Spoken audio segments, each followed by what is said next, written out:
So OnePlus just launched their latest and flagship phone, OnePlus 15. And that phone has every individual thing which you can get in 2025. Except for one thing, which is a big deal, which is a great cameras. Let's talk about it. So I think 2025 is all about OnePlus and Xiaomi, because OnePlus launched their OnePlus 13 in January. It was already a great flagship phone. Now they have launched OnePlus 15.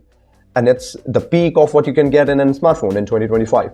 They have bigger batteries, they have greater processors, they have greater flagship qualities, they have overall greatness in their phone, except for one thing, which is camera. But let's start with the initial specification. So talking about performance and hardware, it is equipped with Snapdragon 8 Elite Gen 5 chip, which is the latest chip. And one more thing which we would likely to deliver about Snapdragon is the latest Snapdragon processor has been overkilling for most of the phone, and it is actually good. So it's 20 to 40% faster than the previous 8 Elite, definitely. Record-settling multi-core performance, we can already see about 4.6 GHz of peak clock speed, which is already huge. And this type of CPUs already requires some sort of cooling facilities. Like the iPhone's A processor, A19 Bionic, is already getting the liquid cooling. So this smartphone also required that. Talking about storage and RAM, it goes with UFS 4.1 super fast storage. And talking about RAM, the name of the RAM itself is a whole sort of company, which is 12 gigabytes of LPDDR5X Ultra Plus RAM. Can you imagine? And this is the 12 gigabytes of the base model. And if you are not happy with the 12 gigabytes one, you can still upgrade to 16 gigabytes of RAM. And for sake, this is the fastest RAM you can get in any sort of smartphone.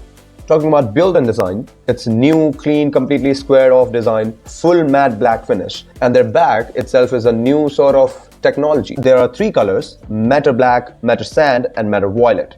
These are camera centered and cleaned aligned. So previously, OnePlus has not sort of eventually designed any camera module which they will stick to in a lot more figure. Now they have initially taken a new camera Play-Doh, and now they are sticking onto it, which is kind of great because their camera module is a great sort of design. So talking about back, it's a created thin ceramic coating on a metal, and ceramic hardness is about 8 to 9 times on Morse scale. No fingerprint, no scratches. Yup, no scratches. So if you are likely to keep your phone in the pocket where you keep your keys, where you keep your money, it's likely to get scratched off. But this phone does not, because once you scratch anything onto it or any metal, the back will not be scratched. The metal which you are rubbing onto it will start scratching. And it's not likely if you are, until unless you are using diamonds, it will not scratch, which is itself is a new technology. And they are calling it ceramic micro ash oxidation coating. And it's more likely to be followed by other companies as well. And I would tempt it that Apple might be innovating some sort of this thing in their iPhone 18. Talking about the dust and water protection, it's ultimately crazy. It's getting not IP66, not IP68, but IP69K, which is survives high pressure, 80-degree water jets, could likely to survive laundry wash as well, which you're not likely to be doing. But my mistake, this phone keeps on it. And here is most intuitive and interesting part: the battery and charging. It has massive 7300 mAh silicon carbon battery, and also the content of carbon is very high. OnePlus 13 already has 6000 mAh of battery. It's already huge. It was already making a big more market share, which is already greater than Samsung S25 Ultra,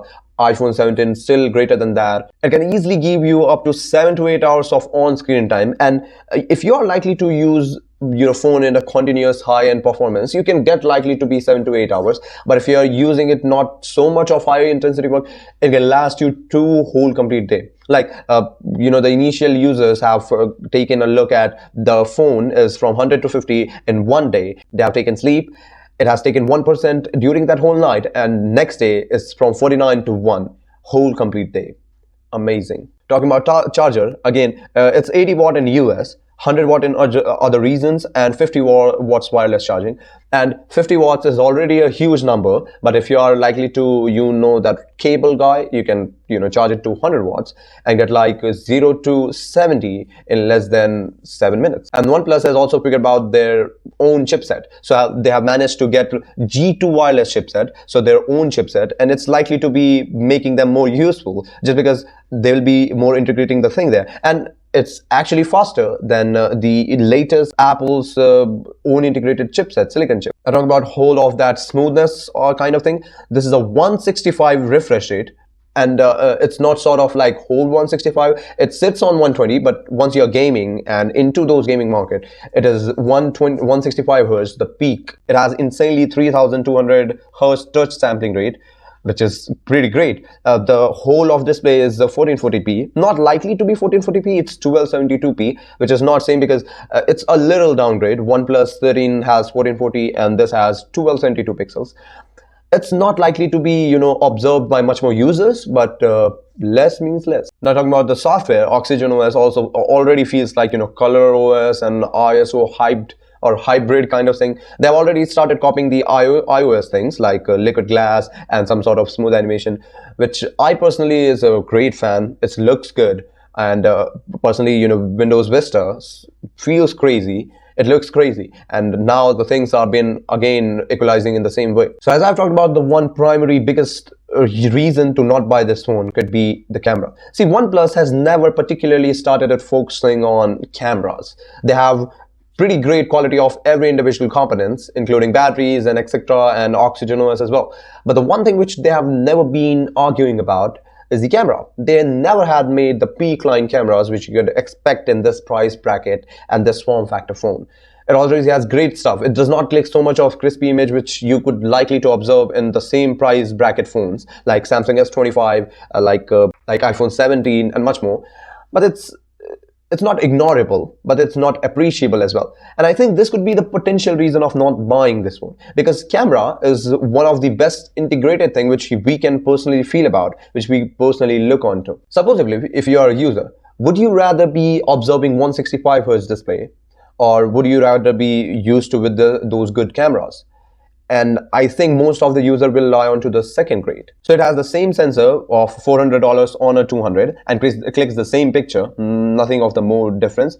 Worse performance than the previous OnePlus flagship, definitely. Noisy image in the medium and low lighting which we can expect. Dull colors, lack of detail, ultra wide, soft near the edges but not pretty great.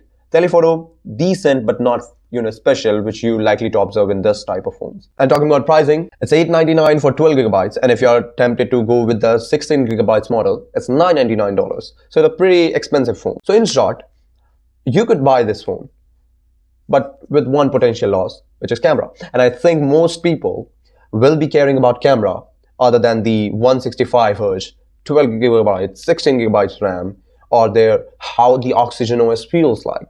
For the most people, like the enthusiasts like me and you, it's not likely to be camera, but it could be camera. So until unless OnePlus is, started shifting onto those camera peak centrifugal thing, I know you will still not buy this phone, but maybe in the future, OnePlus will be making good phones, good camera phones, and you will be the one to purchase that. Till that time, keep vibrating, just like that.